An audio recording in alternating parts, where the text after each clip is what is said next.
Video review.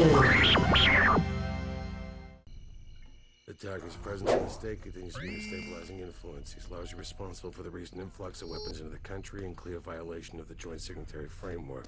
His reputation as a dangerous arms dealer is well deserved. Orders are to terminate. Well, that didn't work out the way they planned. I'm still breathing and you're the one with malaria.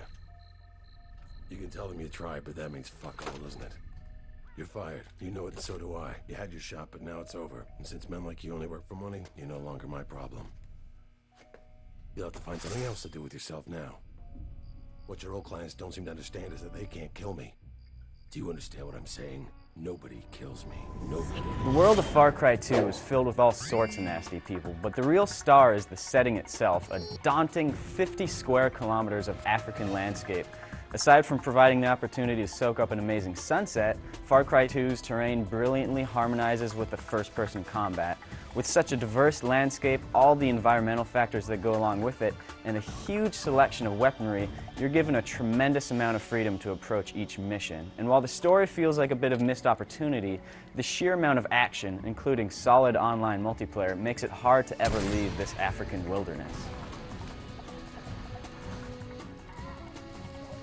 Far Cry 2's story goes like this. You're a mercenary working for a client who sent you to an unnamed African nation engulfed in civil war, and your job is to take out a notorious arms dealer known as the Jackal. In order to find him, you'll need to begin working for various warring factions that the Jackal has armed so that you can trace the supply line back to your target.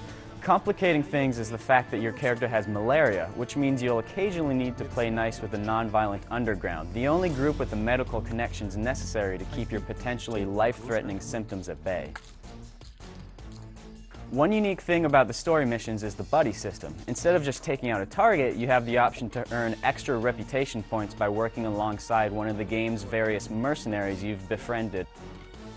This gives you a little more insight to these characters, but not much, and that's really par for the course. The main story is delivered in such a rushed, quick and dirty way that you never really feel involved in the game's overarching conflicts. Find the team and destroy their gear. Then they are nice and screwed.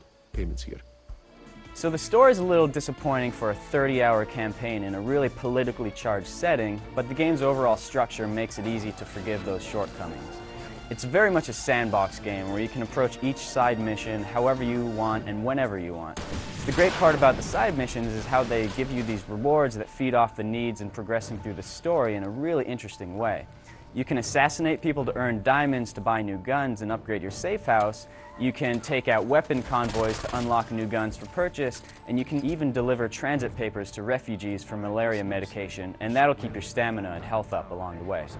That freedom in choosing your mission extends to how you approach them as well, and that's where Far Cry 2 really shines. If your job is to take out a key figure hidden in a jungle camp, you'll want to wait until night and stalk him down with a machete under the cover of darkness. If it's a windy day and you need to take out a bandit outpost in the dry plains, you can start a fire from far away with a flare gun and let the breeze spread the fire toward them, finishing off the survivors with a sniper rifle. But watch out, weapons will show dirt, they'll jam, and they'll even break. You need to heal yourself in battle as well, like snapping a broken bone into place and yanking bullets out of your arm. This all gives the combat a really unique, sort of desperate and improvised feeling, which makes it a lot of fun. With so much ground to cover, you'll find lots of vehicles too, like SUVs, licensed Jeeps, riverboats, dune buggies, hang gliders, and lots of others. And all that ground that you cover looks really great. Maybe not as great as Crisis, but certainly a lot more diverse in its landscape. You'll see dense forests, rolling plains, arid deserts, rocky badlands, and even run-down villages. Adding more value to the game is the multiplayer, and while the gameplay modes are nothing we haven't seen before, the game comes with an intuitive but really robust map editor on all three versions. It's kind of hard to predict how well it'll be used by players, but it has all the potential in the world to add tons of life to the online side of Far Cry 2. Unlike the first Far Cry, this game will be available on all three platforms: PC, Xbox 360, and PlayStation 3. The PC one definitely looks the best, and that's the one that should be the first choice for anyone with a powerful rig, but you won't be disappointed by the console version by any means. No matter which system you pick it up for, Far Cry 2 is a great shooter that'll keep you lost in the wilderness for a long, long time.